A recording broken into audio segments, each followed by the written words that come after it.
ಅಂತಾರಾಷ್ಟ್ರೀಯ ಯೋಗ ದಿನದ ಪ್ರಯುಕ್ತ ಯೋಗದ ರಹಸ್ಯದ ಬಗ್ಗೆ ನಾವು ಮಾತನಾಡ್ತಾ ಇದ್ವಿ. ಈಗಾಗಲೇ ಅಷ್ಟಾಂಗ ಯೋಗದ ಬಗ್ಗೆ ಯೋಗೀಶ್ ಅವರೇ ನಾವು ಮಾತನಾಡಿದ್ವಿ. ಈ ಯೋಗದ ಮುಖಾಂತರ ದೇಹ ಮಾತ್ರ ಅಲ್ಲ, ಮನಸ್ಸಿನಲ್ಲೂ ಕೂಡ ಪರಿವರ್ತನೆಯನ್ನು ತಂದುಕೊಳ್ಳೋದು ಹೇಗೆ ಅಂತ ನಾವು ಆಗಲೇ ಹೇಳಿದಾಗೇನೆ ನಮ್ಮ ಚಿಕ್ಕ ವಯಸ್ಸಲ್ಲಿ ಅಜ್ಜ ಅಜ್ಜಿಯರೆಲ್ಲ ಒಂದು ಕತೆ ಹೇಳೋರು. ನಮಗೂ ನೆನಪಿರ್ಬೋದು, ನಮ್ಮ ವೀಕ್ಷಕರು ನೆನಪಿರ್ಬೋದು. ಅಕ್ಬರ್ ಬೀರ್ಬಲ್ ಕಥೆ ಅಂತ ಕೆಲವರು ಹೇಳ್ತಾರೆ. ಅವನೊಬ್ಬ ಬಂದು ತನ್ನ ಒಂದು ಕಾನ್ಸಂಟ್ರೇಷನ್, ಏಕಾಗ್ರತೆ, ಅದ್ರ ಬಗ್ಗೆ ನಾವು ಹೇಳಿದ್ವಲ್ಲ, ಅದ್ರ ಬಗ್ಗೆ ನಾನು ಪರೀಕ್ಷೆಯನ್ನು ಕೊಡ್ತೇನೆ ಅಂತ ಹೇಳಿದಾಗ ಅತ್ಯಂತ ಮಾಗಿಯ ಚಳಿಯ ಕಾಲದಲ್ಲಿ ಕುತ್ತಿಗೆವರೆಗೂ ಕೊರೆತದ ನೀರಿನಲ್ಲಿ ಮುಳುಗಿ ನಾನು ಇಡೀ ರಾತ್ರಿ ಕಳೀತೇನೆ, ನನಗೆ ಬಹುಮಾನ ಕೊಡಬಹುದು ನೀವು ಅಂತ ಅವನು ಅಂದಾಗ ಒಪ್ಪಿಕೊಂಡು ಅಕ್ಬರ್ ಆಯಿತು ಅಂತ ಹೇಳಿರ್ತಾನೆ. ಅವನು ಹಾಗೆ ಪಾಪ ಇಡೀ ರಾತ್ರಿ ಅದನ್ನು ಕುತ್ತಿಗೆವರೆಗೂ ಆ ಚಳಿ ಇದರಲ್ಲಿ ಅವನು ಮುಳುಗಿ ಬೆಳಗಾಗಿ ಎದ್ದು ಬಂದು ಹೇಳ್ತಾನೆ, ನಾನು ಗೆದ್ದಿದ್ದೇನೆ ಅಂತ. ಹೇಗೆ ಸಾಧ್ಯ ಆಯಿತು ನಿನಗೆ ಅಂತ ಕೇಳಿದಾಗ, ಇಲ್ಲ, ನನಗೆ ಆ ದೂರದಲ್ಲಿ ದೇವಸ್ಥಾನದಲ್ಲಿ ಒಂದು ದೀಪ, ನಂದಾದೀಪ ನೋಡ್ತಾ ಇದ್ದೆ. ಆ ನಂದಾದೀಪ ನೋಡ್ತಾ ಇದ್ದಿದ್ದರಿಂದ ನನಗೆ ಚಳಿ ಗೊತ್ತಾಗಲಿಲ್ಲ, ನಾನು ಅದನ್ನು ಇಡೀ ರಾತ್ರಿ ಕಳೆದು ಬಂದೆ ಎಂದಾಗ ಕುಹಕಿಗಳು ಕೆಲವರು ಹೇಳದಂತೆ, ಇಲ್ಲ ದೂರದಲ್ಲಿ ಕಂಡ ದೀಪದ ಶಾಖ ಇವನಿಗೆ ಬಂತು, ಅದರಿಂದ ಇವನು ಸುಖವಾಗಿ ಕಳೆದಿಯಾನೆ, ಇವನಿಗೆ ಬಹುಮಾನ ಕೊಡಬೇಕಿಲ್ಲ ಅಂತ. ಆಗ ಅವನು ನಮ್ಮ ಮಹೇಶ್ ಭಟ್ಟನೋ ಬೀರಬಲ್ಲ ಅಂತ ನಾವೇನು ಹೇಳ್ತೀವಿ, ಅವನು ಹೇಳಿದಂತೆ, ನೀನು ಆ ಕೆಲಸ ಮಾಡ್ತೀಯಪ್ಪ, ನಾಳೆಯಿಂದ ಅದೇ ದೀಪದ ಶಾಖ ನಿನಗೆ 2 ಕೊಡ್ತೇನೆ, ನೀನು ಮಾಡ್ಲಿಕ್ಕೆ ಸಾಧ್ಯನಾ ಅಂತ ಹೇಳ್ತಾನೆ. ವಿಷಯ ಏನಪ್ಪ ಇಲ್ಲಿ ಅಂತಂದರೆ, ನಮ್ಮ ಚೇತನವನ್ನು ಈಗ ಹೇಳಿದ ರೀತಿಯಲ್ಲಿ ಅಷ್ಟಾಂಗಗಳ ಮೂಲಕ ದೇಹವನ್ನು ಒಂದು ಕಡೆ ಕೂಡಿಸಿ ಅದನ್ನು ಸರಿಯಾದಂಥ ಒಂದು ಶ್ರುತಿ ಹಿಡಿದು ಲಯಬದ್ಧವಾಗಿ ಅದನ್ನು ಕೂಡಿಸಿ ಭಗವಂತನ ಚಿಂತನೆ ಕಡೆಗೆ ಹಾಕಿದಾಗ ಮನಸ್ಸು ಅಲ್ಲಿ ಹೋಗಿ ನಿಲ್ಲಬೇಕು. ಆ ದೀಪದ ಶಾಖಕ್ಕೆ ಅವನ ಇದಕ್ಕೆ ಏನು ಸಂಬಂಧ ಇಲ್ಲ.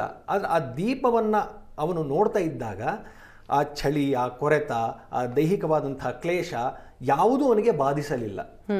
ನಾವು ಗಮನಿಸಬೇಕಾದದ್ದು ಅಥವಾ ಯೋಗಾಚಾರ್ಯರು ಹೇಳಿರುವಂತಹ ಸೂತ್ರಗಳಲ್ಲಿನ ಒಂದು ಮಹತ್ವದ ರಹಸ್ಯ ಅಂದರೆ, ನೀನು ಏನೇ ಮಾಡಿದರೂ ಆ ಒಂದು ಏಕಾಗ್ರತೆಯನ್ನು ಅಲ್ಲಿ ತರೋದಾದರೆ, ಇವತ್ತು ಕರಕುಶಲ ಮಾಡೋರಾಗಿರ್ಬೋದು, ನಾವು ಆ ಕುಂಬಾರರನ್ನು ನಾವು ನೋಡ್ತೇವೆ, ನೋಡೋಕೆ ಬಹಳ ಸುಲಭ ಇರುತ್ತೆ. ಒಂದಷ್ಟು ಮಣ್ಣಿನ ಇದನ್ನು ಹಾಕ್ತಾರೆ, ಕೈಯಲ್ಲಿ ಹೀಗಂತಿರ್ತಾರೆ, ಗೋಪುರ ಮಾಡ್ತಾರೆ, ಒಳಗೆ ತಳ್ತಾರೆ, ಆಗೋಗುತ್ತೆ ಅಂತ.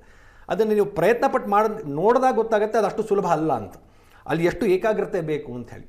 ಚಪ್ಪಲಿ ಹೊಲಿಯುವವರಿಗೂ ಕೂಡ ಅದರಲ್ಲಿ ಎಷ್ಟು ಏಕಾಗ್ರತೆ ಇರುತ್ತೆ ಅಂದರೆ, ದೇವಸ್ಥಾನದ ಅರ್ಚನೆ ಮಾಡುವಾಗ ಒಬ್ಬ ಅರ್ಚಕನಿಗೆ ಇರಬೇಕಾದ ಏಕಾಗ್ರತೆ, ಪಾದರಕ್ಷಣೆ ಮಾಡುವವನಿಗೂ ಕೂಡ ಏಕಾಗ್ರತೆ ಇರಬೇಕಾಗ್ತದೆ.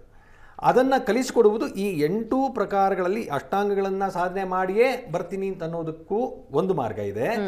ಇಲ್ಲ, ನನಗೆ ಅದ್ರ ಬಗ್ಗೆ ಗೊತ್ತಿಲ್ಲ, ಅದನ್ನು ತಿಳಿಯೋಕ್ಕಾಗ್ತಾ ಇಲ್ಲ, ಸರಿಯಾದ ಗುರುಗಳು ಸಿಕ್ಕಿಲ್ಲ ಅಂತಂದವ್ರು ಏನು ಮಾಡಬೇಕು ಅಂತಂದಾಗ, ಮೊದಲು ಹೇಳಿದ ಹಾಗೆ ಯೋಗ ಕರ್ಮಸು ಕೌಶಲಂ, ಆ ಸೂತ್ರ ಇಲ್ಲಿ ಬಹಳ ಮುಖ್ಯ ಆಗುತ್ತೆ. ನೀನು ಏನೇ ಕೆಲಸ ಮಾಡಿದರೂ ಕೂಡ ಅದರಲ್ಲಿ ಕೌಶಲ್ಯ ಇಟ್ಟು ಮಾಡು. ನಮ್ಮ ಹಿಂದಿನ ಕಾಲದಲ್ಲಿ ಜಟಕ ಕುದುರೆಗಳೆಲ್ಲ ಓಡ್ತಾ ಇದ್ವು ಬೆಂಗಳೂರಿನಲ್ಲಿ, ಈಗ ಅದು ಇಲ್ಲ ಅದು. ಆದರೆ ಈ ರೇಸ್ ಕೋರ್ಸ್ ಇದೆಯಲ್ಲ, ಅಲ್ಲೂ ಕುದುರೆಗಳು ಓಡುತ್ತೆ. ಒಂದು 15 ನಿಮಿಷ ಓಡಿ ಕೋಟ್ಯಾಂತರ ಅದು ಹೇಗೆ ಸಂಪಾದನೆ ಮಾಡುತ್ತೆ. ಹಾಗೆ ಬದುಕನ್ನ ನಮ್ಮ ಕುಶಲತೆ ಕೌಶಲ್ಯವನ್ನ ಇಟ್ಟು, ಅಂದ್ರೆ ಆ ಭಗವಂತನನ್ನ ಕೇಂದ್ರವಾಗಿಟ್ಟುಕೊಂಡು ಮಾಡುವಂತ ಎಲ್ಲ ಕಾರ್ಯಗಳು ಸಿದ್ಧಿಸುತ್ತೆ, ಆತ್ಮೋನ್ನತಿ ಸಿದ್ಧಿಸುತ್ತೆ. ಅದಕ್ಕೆ ಇದು ಅನುಕೂಲ ಆಗುತ್ತೆ. ಹಾಗಾಗಿ ಬರೀ ದೇಹವನ್ನ ದಂಡಿಸೋದ್ರಿಂದ ಅಷ್ಟೇ ಅಲ್ಲ, ಆತ್ಮೋನ್ನತಿಯ ಮತ್ತು ಆತ್ಮ ಪ್ರಕಾಶದ ಜೊತೆಗೆ ಅದು ಕೂಡಿಕೊಂಡಾಗ, ಒಳ್ಳೆ ಗುರುಗಳ ಮೂಲಕ ಅದಕ್ಕೆ ಮಾರ್ಗದರ್ಶನ ಕೊಟ್ಟಾಗ ಖಂಡಿತವಾಗ್ಲೂ ಯೋಗ ನಮಗೆ ಪೂರಕವಾಗುತ್ತೆ.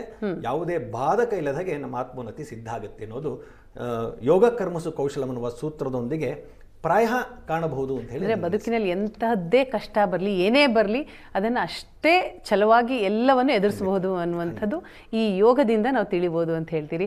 ತುಂಬ ಧನ್ಯವಾದಗಳು ಇಬ್ಬರಿಗೂ ಕೂಡ, ಸಾಕಷ್ಟು ವಿಚಾರವನ್ನು ತಿಳಿಸ್ಕೊಟ್ಟಿದ್ದೀವಿ.